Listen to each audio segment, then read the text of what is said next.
ओम श्री परमात्मने नमः। ओम वासुदेवाय नमः। ओम व्यासदेवाय नमः। ओम जगन्नाथदासाय नमः। हे माँ सरस्वती, तुम्हें कंठरे बस, माँ कंठरे बस। ओम गणेशाय नमः। आज ଅତି ବଡ଼ି ଜଗନ୍ନାଥ ଦାସଙ୍କ ରଚିତ ଶ୍ରୀମଦ୍ ଭାଗବତ ମହାପୁରାଣ ଚତୁର୍ଥ ସ୍କନ୍ଧର ଆଜି ଆମେ ତ୍ରୟୋଦଶ ଶ୍ରବଣ କରିବା। ଏହି ଅଧ୍ୟାୟରେ ଧ୍ରୁବଙ୍କ ବଂଶ ବର୍ଣ୍ଣନା ଏବଂ ଅଙ୍ଗରାଜାଙ୍କ ଚରିତ କଥା ଆମେ ଶୁଣିପାରିବା। ଏହାର ପ୍ରଥମ ଭାଗରେ ପଦ୍ୟାନ୍ତରୀ ଏବଂ ଦ୍ୱିତୀୟ ଭାଗରେ ଏହାର ବ୍ୟାଖ୍ୟା ଶ୍ରବଣ କରିବା ଏବଂ ଧାରାବାହିକ ଭାବରେ ଶୁଣିବା ପାଇଁ ଚ୍ୟାନେଲଟିକୁ ସବସ୍କ୍ରାଇବ୍ କରନ୍ତୁ ଏବଂ ପ୍ରତ୍ୟେକ ଅଧ୍ୟାୟ ଧାରାବାହିକ ଭାବରେ ଶୁଣନ୍ତୁ। ଏହାଫଳରେ କଳିଯୁଗର ପ୍ରଭାବ ଆପଣଙ୍କୁ ସ୍ପର୍ଶ କରିବ ନାହିଁ ଏବଂ ଏହି ଭବସାଗରରେ ଆପଣ ସୁନ୍ଦର ଭାବେ ଜୀବନ ଅତିବାହିତ କରିପାରିବେ। ତେବେ ଆସନ୍ତୁ ଆରମ୍ଭ କରିବା ତ୍ରୟୋଦଶ ଅଧ୍ୟାୟ। ଧ୍ରୁବର ବଂଶେ ରାଜା ବେଣ ଦେଖିତା ହାର ଦୁଷ୍ଟପଣ ତାପିତା ଅଙ୍ଗ ଗଲାବନ ତ୍ରୟୋଦଶର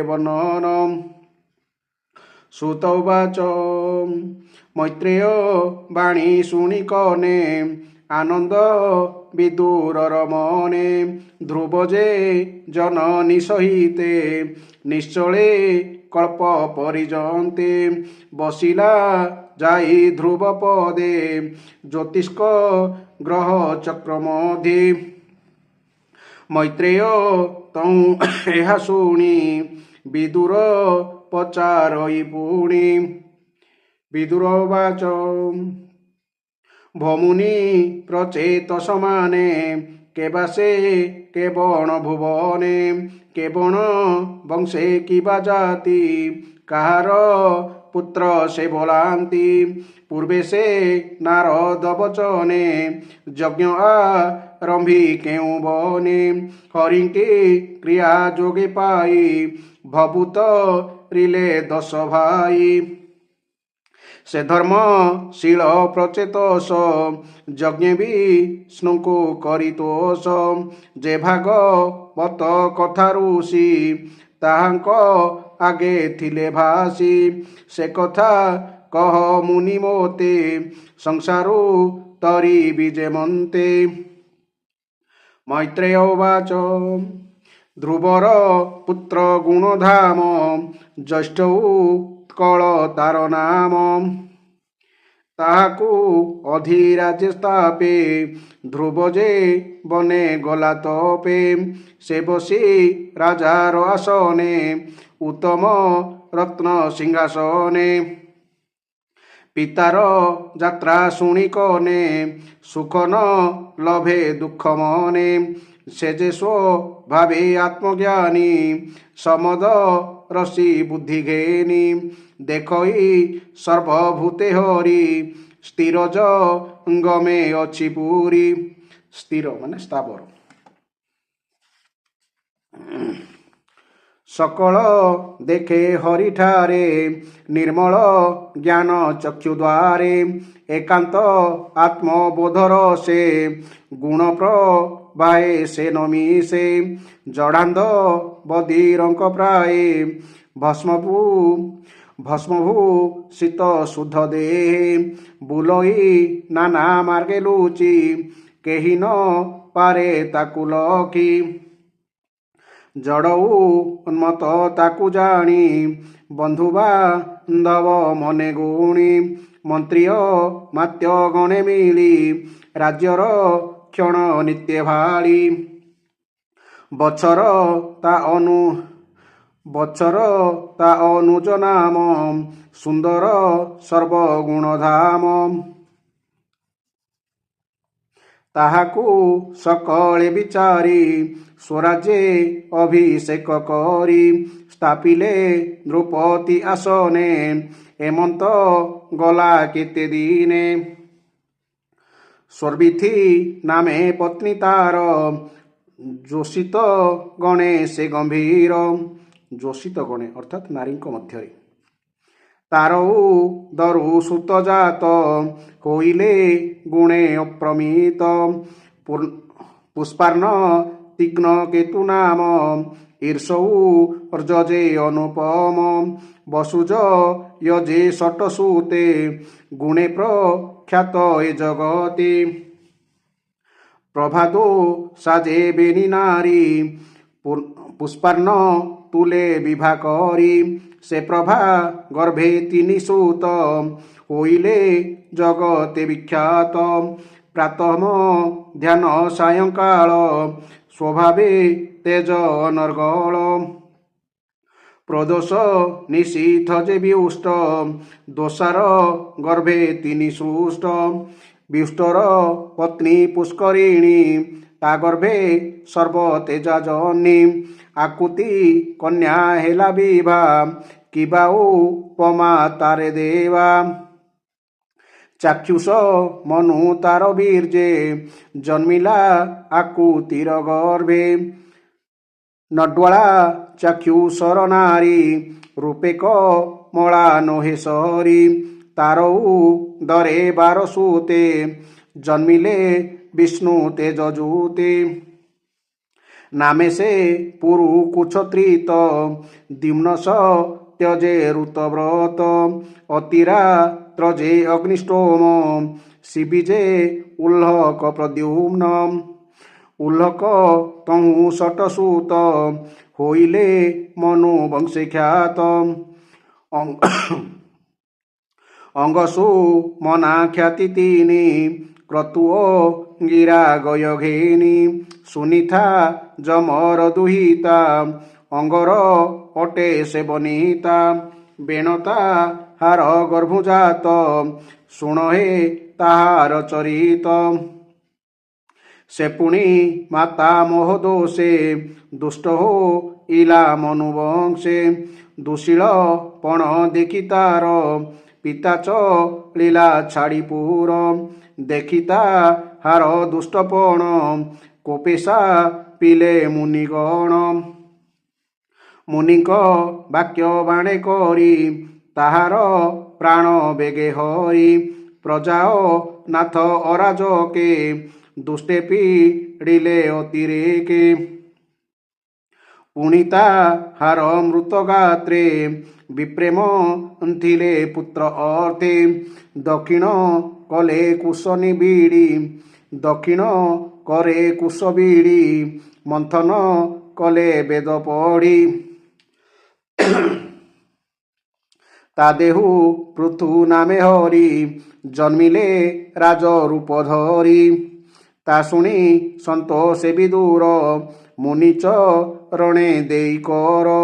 ରୋମପୁ ଲକ ତନୁ ବହି ପୁଛଇ କୃତ କୃତ୍ୟ ହୋଇ। ବିଦୁର ବାଚ ଯେ ଅଙ୍ଗ ସାଧୁ ଶାଳ ନିଧି। ଯେ ଅଙ୍ଗ ସାଧୁ ଶୀଳ ନିଧି ସର୍ବଲକ୍ଷଣ ଶ୍ରେଷ୍ଠ ବୃଦ୍ଧି। ସର୍ବଲକ୍ଷଣ ଶ୍ରେଷ୍ଠ ବୁଦ୍ଧି ବ୍ରାହ୍ମଣ୍ୟ ପ୍ରଜା ରକ୍ଷାକାରୀ। ସେ ସର୍ବ ଧର୍ମେ ଅଧିକାରୀ। ବ୍ରହ୍ମଣ୍ୟ ମାନେ ବିପ୍ରଭକ୍ତ। যে বেণ নামে তার সুত সে দুষ্ট হইলা কেমন্ত। প্রজায়ে তার দুষ্টপণে ভয়ে পশিলে ঘোর বনে। কিম্পা ব্রাহ্মণে কোপ কলে তাহাଙ୍କୁ ব্রহ্ম দণ্ড দেলে। সে বিপ্র বরে ধর্মজ্ঞাতা আগম নিগম বকতা। ଏଡ଼େଓ ନ୍ୟାୟ କିମ୍ପା କଲେ ରାଜାଙ୍କୁ କିମ୍ପା ବିନାଶିଲେ। ରାଜାର ଶରୀରେ ନିଶ୍ଚଳେ ବସନ୍ତି 10 ଦିଗପାଳେ। ଯେ ରାଜା ବିଷ୍ଣୁ ତେଜ ବହି ସ୍ୱଧର୍ମେ ପ୍ରଜାଙ୍କୁ ପାଳଇ। ଯମର ସୁତା ସୁତ ଯେଣୁ ଦୁଷ୍ଟ ହୋଇଲା ଅବା ତେଣୁ। ଏକଥା କହ ମୁନି ମୋତେ ସଂଶୟ ନର ହୁମଚିତେ। ମୈତ୍ରେୟ ଉବାଚ ଶୁଣ ହେ ବେଣ ଦୁଷ୍ଟପଣ କହିବା ନିମିତ୍ତ କାରଣ।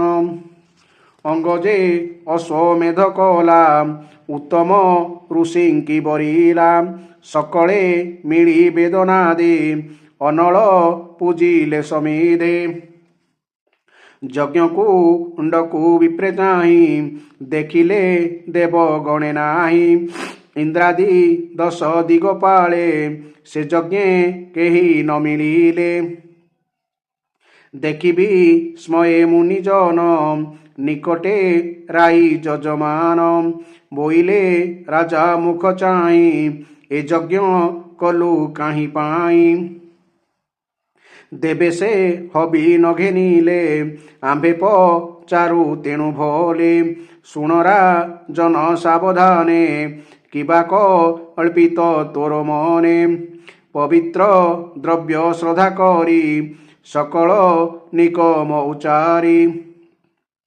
ଆମ୍ଭେ ସକଳେ ଧୃତ ବ୍ରତା ତୁମ୍ଭେ ସ୍ୱଭାବେ ଶୁଦ୍ଧ ଚେତା ମନ୍ତ୍ର ଉଚାରି ଆମ୍ଭେ ତୁଣ୍ଡେ ଆହୁତି ଦେଲୁ ଯଜ୍ଞ କୁଣ୍ଡେ ଦେବେ ନ ଇଲେ କେଉଁ ଭାବେ ତାର ପ୍ରସ୍ତାବ ଗୁଣ ଏବେ ସକଳ କର୍ମ ସାକ୍ଷୀ ଦେବେ କିମ୍ପା ନ ଇଲେ ଯଜ୍ଞ ଭାଗେ ମୈତ୍ରେୟ ଉବାଚ ଅଙ୍ଗଜେ ବିପ୍ର ବାକ୍ୟ ଶୁଣି ଦୁଃଖିତ ମନେ ନୃପମଣି ସଭାଜନଙ୍କ ମୁଖ ଚାହିଁ କହଇ ଶିରେ କର ଦେଇ କି ମନ୍ଦ କର୍ମ ମୋର ଅଛି ଭୋ ବିପ୍ରେ କହ ଧର୍ମଲକ୍ଷୀ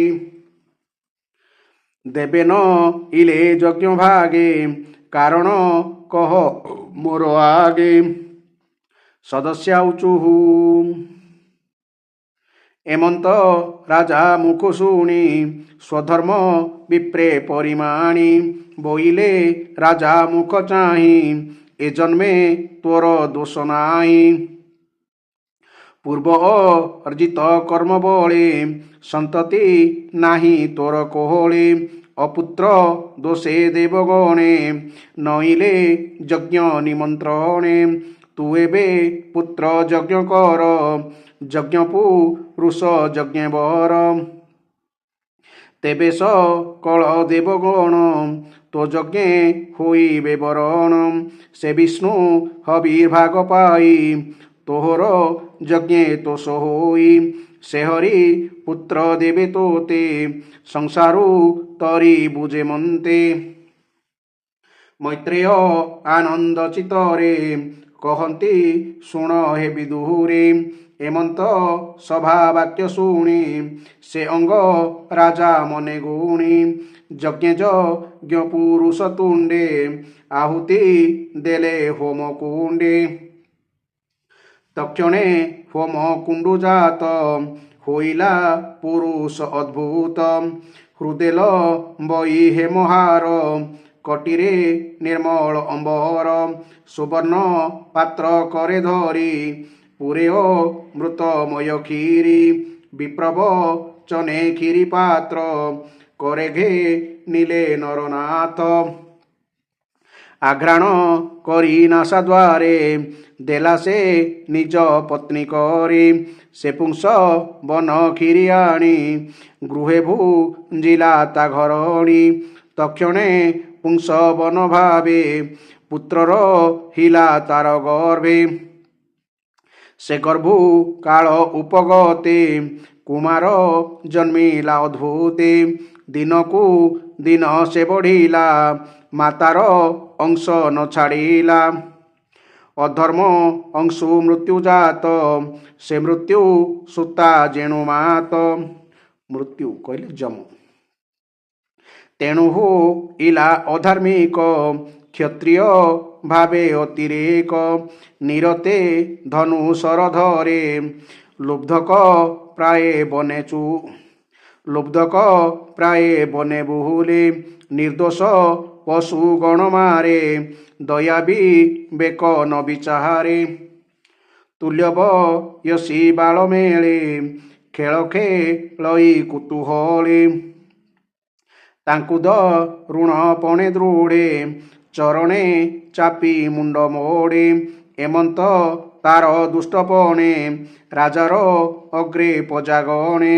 ରୋଦନ କରି ଉଚ୍ଚ ତୁଣ୍ଡେ କର ଅଞ୍ଜଳି ଦେଇ ମୁଣ୍ଡେ କହନ୍ତି ବେଣ ଦୁଷ୍ଟପଣ ରୋଦନ କରି ପ୍ରଜାଗଣ ଏମନ୍ତ ଅଙ୍ଗରାଜା ଶୁଣି ଖଳପୁତ୍ରକୁ ଘରେ ଆଣି ନାନା ପ୍ରକାରେ ଧର୍ମ କହି ଅନେକ ପ୍ରକାରେ ବୁଝାଇ ଶୁଣନ୍ତେ ବହୁ ତମ କରେ ପିତାର ବଚନ ନ ଧରେ ଦିନକୁ ଦିନ ଦୁଷ୍ଟପଣେ କୋପ ବହିଲେ ପ୍ରଜାଗଣେ ଅଙ୍ଗତା ହାର କର୍ମ ଦେଖି ଭାଳଇ ଅତି ଦୁଃଖେ ଦୁଃଖୀ ଦେଖ ମୁଁ ବିଷ୍ଣୁ ପାଦେ ସେବି କୁପୁତ୍ରେ ହେଲି ପରାଭବି ସବୁରି ସଙ୍ଗେ ନିରନ୍ତରେ ମହତେ ଦୋର ଆଚରେ ପ୍ରାଣୀଙ୍କ ମନେ ବହୁ ବ୍ୟଥା ଏ ଦୁଷ୍ଟ ଦିଅ ସର୍ବଥା ଏ ପୁତ୍ରେ କାର୍ଯ୍ୟ ଅଛି କିସ ନାଶଇ ଇହ ପରଯଶ ପୁଣି ସେ ରାଜା ବିଚାରଇ ସୁପୁତ୍ର ଛାଡ଼ି ନ ହୁଅଇ କୁପୁତ୍ରେ ମାତ୍ର ଏତେ ଲାଭ ସ୍ୱଜନେ ଗୃହେ ଛାଡ଼େ ଲୋଭ ସୁପୁତ୍ର କୁପୁତ୍ର ବିଚାରେ ଚିତ୍ତନ ରହେ ତାର ଘରେ ରଜନୀ ଅର୍ଦ୍ଧେ ନୃପବର ମନ୍ଦିରୁ ହୋଇଲା ବାହାର ବନେ ପଶିଲା ନରପତି କେହି ନ ଜାଣେ ତାର ଗତି ତାହାର ପାତ୍ର ମନ୍ତ୍ରୀଗଣେ ଅନେକ ଖୋଜି ଘୋର ବନେ ନ ଦେଖି ନଗରେ ମିଳିଲେ ଅନେକ ପ୍ରକାର ଭାଳିଲେ ରୋଦନ କଲେ ଛନ୍ନ ମନେ ବୋଇଲେ କେଣେ ଗଲ ଶୂନ୍ୟେ ଭାଷା ପ୍ରବନ୍ଧେ ଭାଗବତ ବୋଲୋଇ ବିପ୍ର ଜଗନ୍ନାଥ ଇତି ଶ୍ରୀମଦ୍ଭାଗବତେ ମହାପୁରାଣେ ପରମହଂସ ସଂହିତାୟାଂ ଚତୁର୍ଥ ସ୍କନ୍ଧେ ବେଣ ଜନ୍ମ କଥନଂ ନାମ ତ୍ରୟୋଦଶୋऽଧ୍ୟାୟଃ।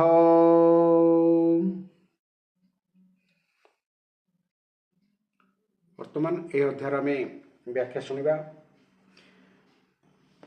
ଧ୍ରୁବଙ୍କର ପରବର୍ତ୍ତୀ ବଂଶ ବିଷୟରେ ବର୍ଣ୍ଣନା କରାଯାଇଛି ଏବଂ ରାଜା ଅଙ୍ଗଙ୍କ ଚରିତ୍ର ମଧ୍ୟ ଏଠାରେ ଆସୁଛି ଏବଂ ଯେଉଁ ଆମେ ପୃଥିବୀ ଉପରେ ବସବାସ କରୁଛେ ସେଇ ପୃଥିବୀର ନାମକରଣ ପୃଥୁ ରାଜାଙ୍କ ଅନୁସାରେ ପୃଥିବୀ ହେଇଛି।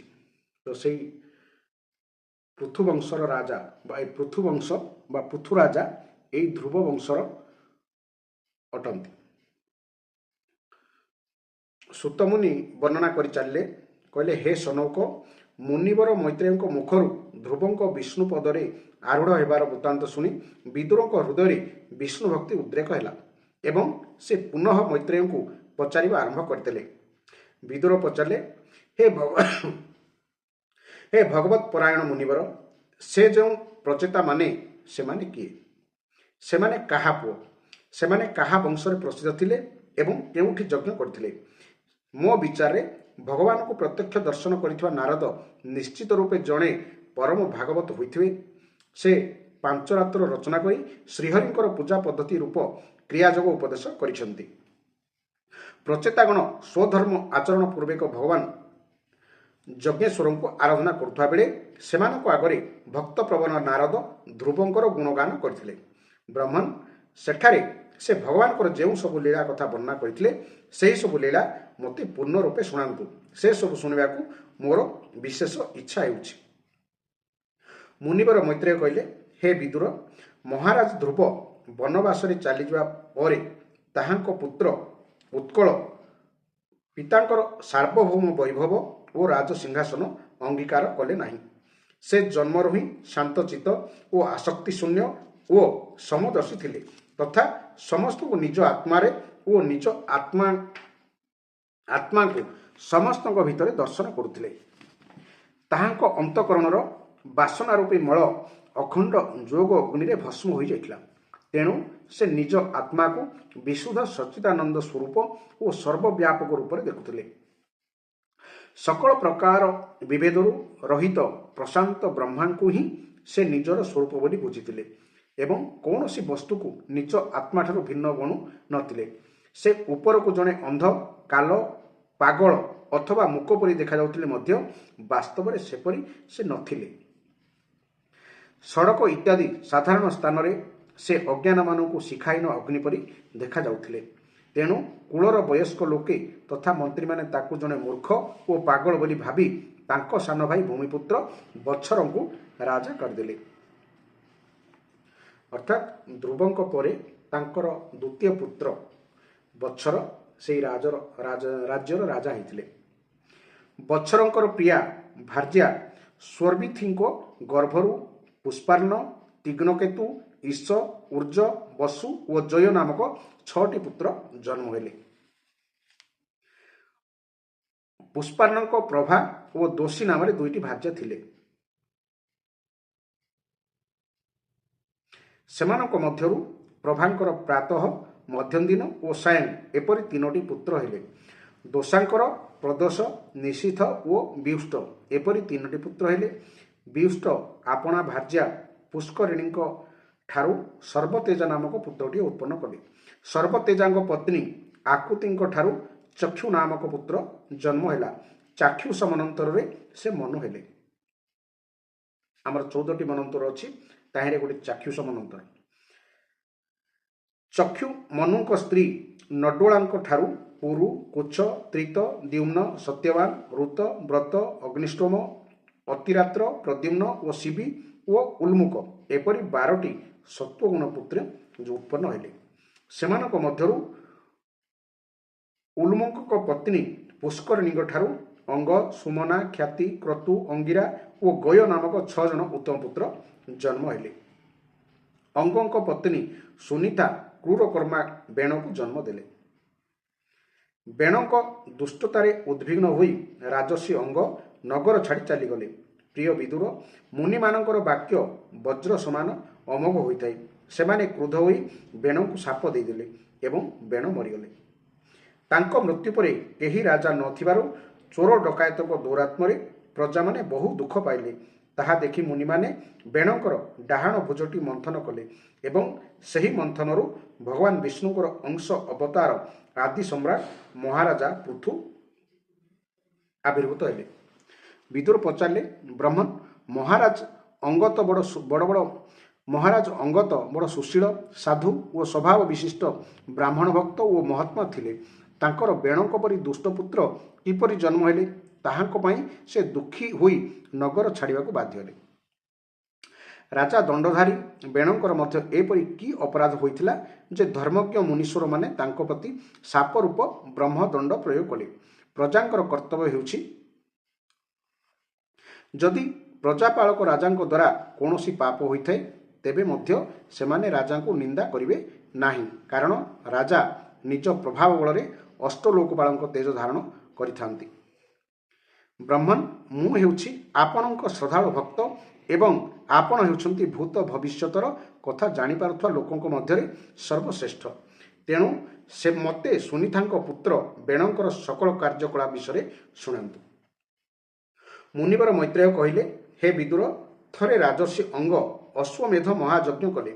ସେହି ଯଜ୍ଞରେ ବେଦବାଦୀ ବ୍ରାହ୍ମଣମାନେ ଆବାହନ କଲେ ମଧ୍ୟ ଦେବତାମାନେ ନିଜ ନିଜର ଭାଗ ନେବାକୁ ଆସିଲେ ନାହିଁ।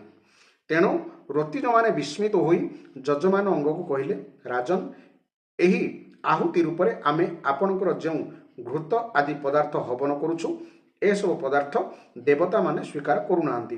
ଆମେ ଜାଣୁ ଯେ ଆପଣଙ୍କର ହୋମ ସାମଗ୍ରୀ ଦୂଷିତ ନୁହେଁ।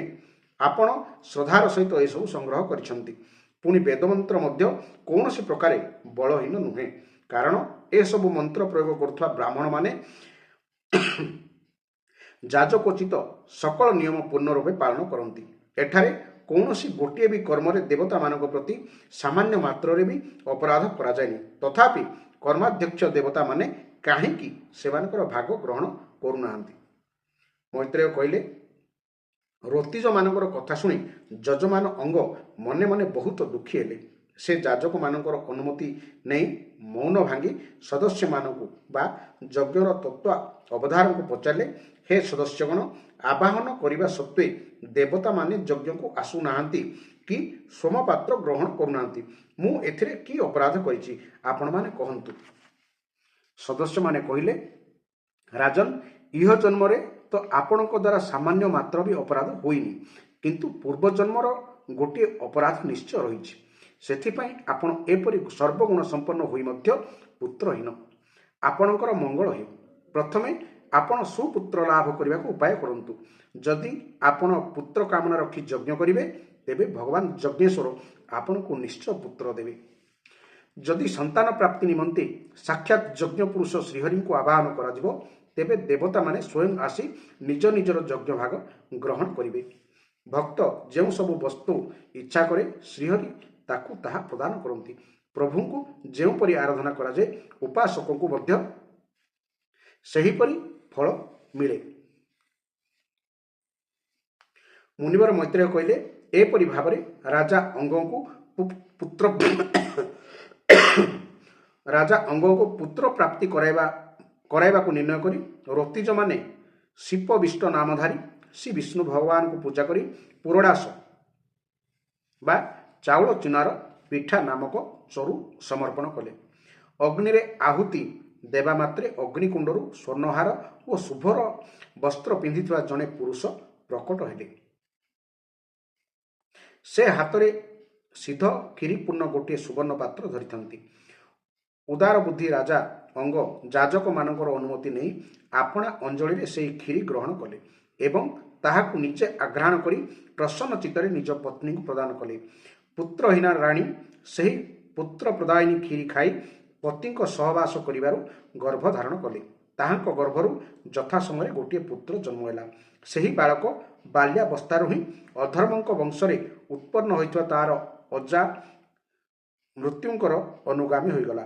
ସୁନିତା ମୃତ୍ୟୁଙ୍କର କନ୍ୟା ଥିଲେ। ତେଣୁ ସେହି ବାଳକ ବେଣ ମଧ୍ୟ ଅଧାର୍ମିକ ହୋଇଗଲା। ସେହି ଦୁଷ୍ଟ ଧନୁଶର ଧରି ବନକୁ ଚାଲି ଯାଉଥିବା ବେଳେ ଏବଂ ବିଚାରୀ ସରଳା ହରିଣୀମାନଙ୍କୁ ବ୍ୟାଧ ପରି ହତ୍ୟା କରୁଥିଲା। ତେଣୁ ତାକୁ ଦେଖିବା ମାତ୍ରେ ପୁରବାସୀମାନେ ବେଣ ଆସିଲା ବୋଲି ପାଟି କରି ଉଠୁଥିଲେ। ସେ ଏପରି କ୍ରୂର ଥିଲା ଯେ ପଡ଼ିଆରେ ଖେଳୁଥିବା ନିଜ ବୟସର ପିଲାଙ୍କୁ ବି ପଶୁଙ୍କୁ ମାରିବା ପରି ପ୍ରାଣରେ ମାରି ଦେଉଥିଲା।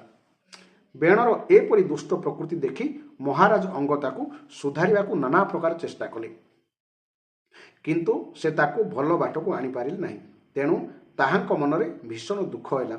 ସେ ମନେ ମନେ କହିବାକୁ ଲାଗିଲେ, ଯେଉଁ ଗୃହସ୍ଥମାନଙ୍କର ପୁତ୍ର ନାହିଁ, ସେମାନେ ନିଶ୍ଚୟ ପୂର୍ବଜନ୍ମରେ ଶ୍ରୀହରିଙ୍କୁ ଆରାଧନା କରିଥିଲେ। ତେଣୁ ସେମାନଙ୍କୁ କୁପୁତ୍ରର ଅପକର୍ମଜନିତ କ୍ଲେଶ ସହିବାକୁ ପଡ଼େ ନାହିଁ। ଯେଉଁ ସନ୍ତାନର ଅପକର୍ମ ହେତୁ ମାତା ପିତାଙ୍କର ସକଳ ସୁଯୋଗ ମାଟିରେ ମିଶିଯାଏ, ସେମାନଙ୍କୁ ଅଧର୍ମରେ ଭାଗିଦାର ହେବାକୁ ପଡ଼େ, ସମସ୍ତଙ୍କ ବିରୋଧୀ ହେବାକୁ ପଡ଼େ, ଅନନ୍ତ ଚିନ୍ତା ଗ୍ରାସ କରେ ଏବଂ ଗୃହ ପରିବାର ମଧ୍ୟ ଦୁଃଖଦାୟୀ ମନେ ହୁଏ। ସେପରି ନାମକୁ ମାତ୍ର ସନ୍ତାନ ପାଇବା ନିମନ୍ତେ କେଉଁ ବୁଦ୍ଧିମାନ ପୁରୁଷ ବା ଲାଳସା ପ୍ରକାଶ କରିବ? ସେପରି ସନ୍ତାନ ତ ହେଉଛି ଆତ୍ମା ନିମନ୍ତେ ଏକ ପ୍ରକାର ମୋହମାୟା ବନ୍ଧନ। ଅବଶ୍ୟ ଗୋଟିଏ ଦୃଷ୍ଟିରୁ ଦେଖିବାକୁ ଗଲେ ସୁପୁତ୍ର ଠାରୁ କୁପୁତ୍ର ବରଂ ଭଲ, କାରଣ ସୁପୁତ୍ରକୁ ଛାଡ଼ିବାକୁ କଷ୍ଟ ବୋଧ ହୁଏ, କିନ୍ତୁ କୁପୁତ୍ର ତ ଘରଟାକୁ ନର୍କରେ ପରିଣତ କରିଦିଏ। ତେଣୁ ତା ହେତୁ ଲୋକକୁ ସହଜରେ ଗୃହବନ୍ଧନରୁ ଛୁଟି ମିଳିଯାଏ।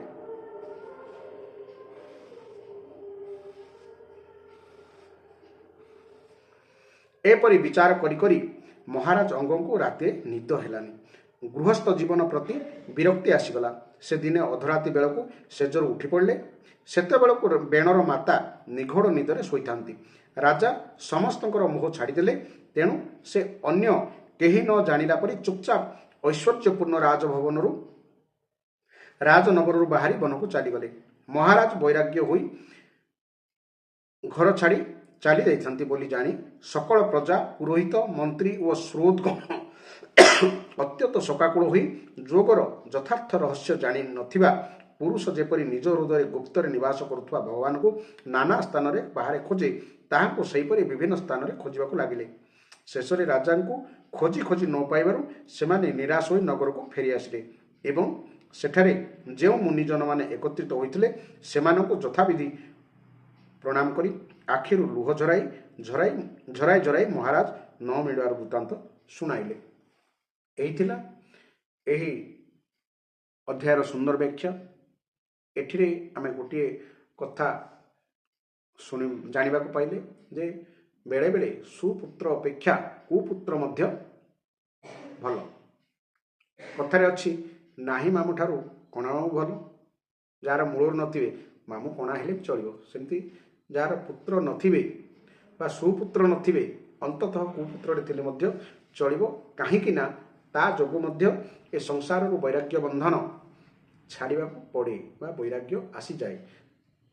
वैराग्य आसिले से भगवान सानिध्य नहीं पारिबो। तो यही अध्याय आपण भल भाव शुणिथिबारु भगवान आपण को कृपा करंतु एवं आपणकर चलापथ कुसुमित हेउ। एतिकी भगवान पाखरे आपण मोर प्रार्थना। जय जगन्नाथ, जय जगन्नाथ, जय जगन्नाथ।